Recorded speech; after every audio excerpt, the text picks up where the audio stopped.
दोस्तों, आज की कहानी जो एक्सप्लेन करने जा रहे हैं उसका नाम है द हार्बर। ये एक सच्ची वाक़ये पर मबनी है। ये वाक़या है वर्ल्ड वॉर 2 का, जब जापान ने अमेरिका के पर्ल हार्बर पर हमला कर दिया था। इसके बाद उस वक्त का मिशन था कि अपने प्लेन्स को भेजकर जापानीज सबमरीन को ढूंढकर उन्हें ख़त्म करें। इसलिए एक यूएस प्लेन अपने मिशन पर गया था, लेकिन प्लेन के अंदर बैठे 3 लोगों के लिए मुश्किलात बढ़ने वाली थी, क्योंकि पायलट हैरोल्ड को पता चलता है कि उनके प्लेन का फ्यूल ख़त्म होने वाला है। इसलिए वो अपने पीछे बैठे बम्बार्डियर टोनी से पूछते हैं कि क्या हमें सारे हथियार नीचे फेंक देने चाहिए ताकि प्लेन का थोड़ा वज़न कम हो जाए। टोनी इस फैसले में हामी भरते हैं और इसलिए वो कुछ बम बिना ऑन किए नीचे फेंक देते हैं। इसके बाद वो अपने पीछे बैठे जेन नाम के रेडियो ऑपरेटर से पूछते हैं कि क्या किसी से कनेक्शन हुआ, लेकिन वो बताते हैं कि लड़ाई में उनका एंटीना ख़राब हो गया है, जिसकी वजह से किसी से भी राब्ता करना मुश्किल है। हालांकि वो कोडिंग के ज़रिए भी मैसेज भेजने की कोशिश करते हैं, लेकिन तरीका काम नहीं आता। इसलिए हैरोल्ड उन्हें कहता है कि हमें कोई फ़ैसला लेना होगा, और इसलिए वो फैसला करते हैं कि हमें समंदर में अपना प्लेन लैंड कराना होगा। वो उम्मीद करते हैं कि अमेरिकन फोर्सेस उन्हें बचा लेंगे, लेकिन उन्हें ये नहीं पता था कि जो समंदर में क्रैश लैंडिंग करने वाले हैं वो पैसिफिक ओशन है, जिसकी लंबाई और गहराई का अंदाज़ा आज तक किसी को नहीं लगा। तीनों ने फैसला कर लिया था, क्योंकि फ्यूल ख़त्म हो चुका था और दोनों इंजन्स बंद हो चुके थे। अगले ही पल उनका प्लेन पानी में लैंड हो जाता है। हैरोल्ड तो बाहर आ जाते हैं, लेकिन उनके दोनों साथी अभी भी प्लेन में फंसे होते हैं और प्लेन तेज़ी से नीचे जा रहा होता है। बाकी दोनों साथियों की धड़कनें तेज़ हो रही थीं, लेकिन तभी उनकी बेल्ट खुल जाती है और वो दोनों भी बाहर आ जाते हैं। हैरोल्ड ने प्लेन से निकली हुई लाइफ बोट को खोल लिया था और फिर वो तीनों उस रात बोट में गुजारते हैं। अगले दिन की सुबह होती है और दूर दूर तक सिर्फ समंदर होता है, कोई मदद नज़र नहीं आती। ये 3 लोग सिर्फ अपने आप को जिंदा रखने की कोशिश करते हैं। उनके पास ना पानी है ना खाना। टोनी कहता है शायद कुछ ही देर में हमारे साथी हमें ढूंढ लेंगे।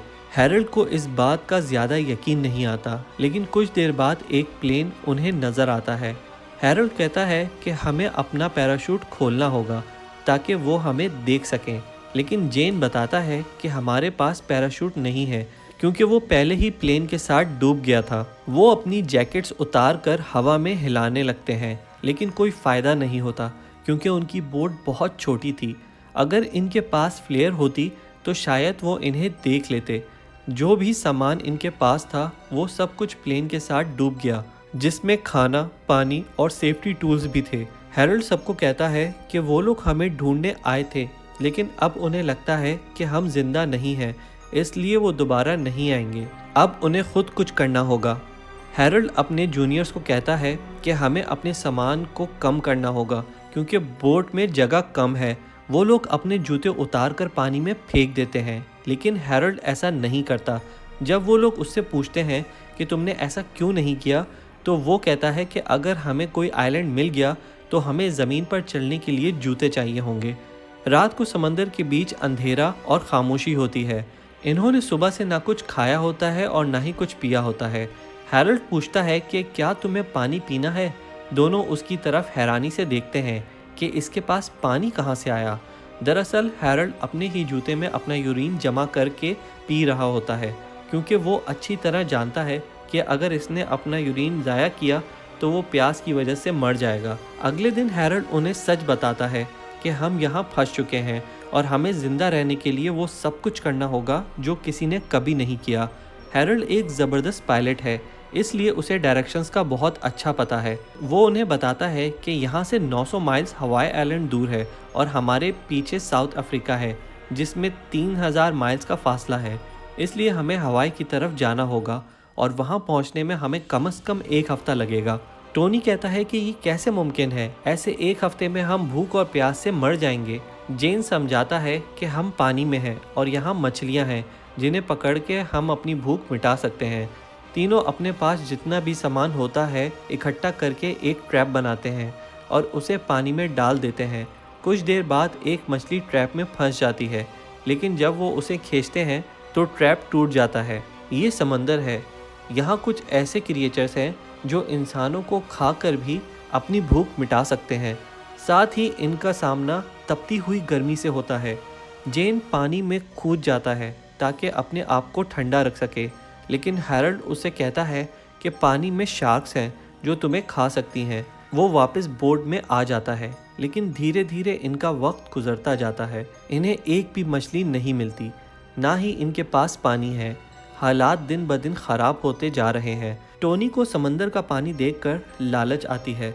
हैरल्ड उसे समझाता है कि ये पानी नमकीन है और तुम्हारे जिस्म को अंदर से ख़त्म कर देगा, लेकिन टोनी को प्यास बर्दाश्त नहीं हो रही थी।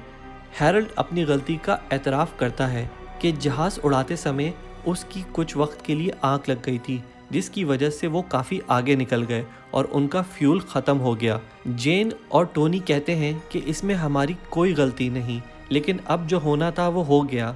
अब हम तीनों को मिलकर इस हालात से लड़ना होगा। तीनों के दरमियान बहुत अच्छी अंडरस्टैंडिंग है और इसी सूझबूझ की ज़रूरत होती है ताकि वो ज़िंदा रह सकें।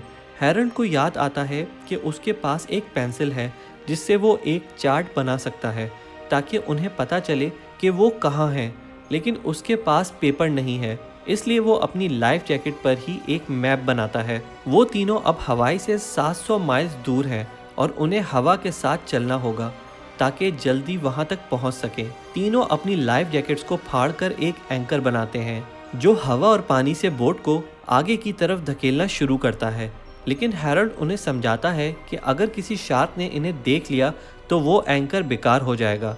हैरल्ड कहता है कि अब बाकी सब खुदा के हाथ में है। तीनों हाथ जोड़कर दुआ मांगते हैं। टोनी कहता है कि खुदा हमें पानी की सख्त ज़रूरत है, इसलिए बारिश करवा दे।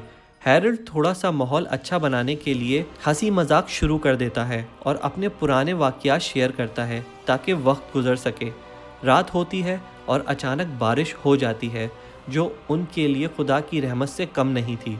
ये पानी उनके लिए अमृत जैसा था, लेकिन इस राहत के बाद एक नई मुसीबत आती है। समंदर में तेज़ी से चलने वाली हवाओं और तूफ़ानों का सामना होता है।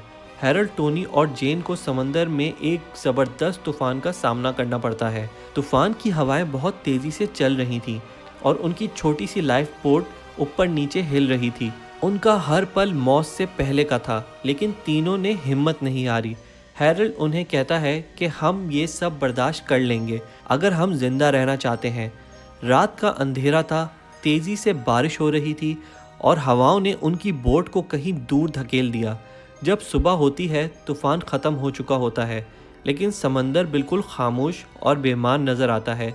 तीनों ने देखना शुरू किया कि कोई ज़मीन नज़र आती है या नहीं, लेकिन दूर दूर तक सिर्फ पानी था। अब तक इनकी ताकत कमज़ोर हो चुकी थी और भूख के मारे हालत भी ख़राब हो गई थी। एक और दिन गुजर गया। जेन बहुत कमज़ोर हो चुका था, उसे उठकर बैठना भी मुश्किल लग रहा था। हैरल्ड कहता है कि ये सब हमारे हाथ में नहीं रहा, हमें सिर्फ दुआ करनी होगी कि कोई हमें ढूंढ ले।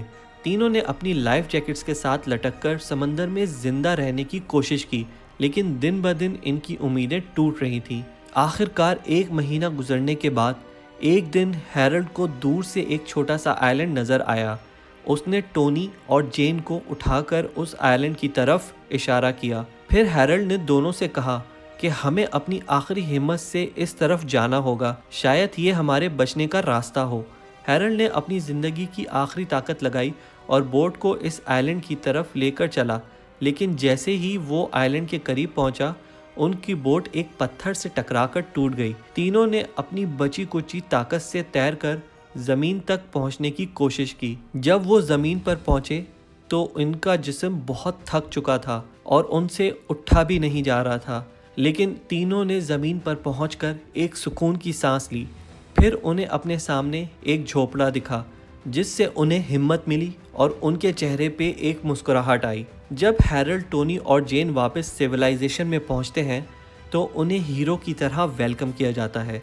उन्हें अपने मिशन की वजह से मेडल दिया जाता है, लेकिन इन तीनों को ज़िंदगी का सबसे बड़ा सबक ये मिला कि कभी भी उम्मीद नहीं हारनी चाहिए, चाहे हालात कितने भी बुरे क्यों ना हो। ये कहानी हमें बताती है कि ज़िंदगी में मुश्किलात आती हैं, लेकिन अगर हमें हिम्मत और उम्मीद से काम लें तो खुदा हमारे लिए नई राहें खोल देता है। तो दोस्तों, आज की इस वीडियो में बस इतना ही।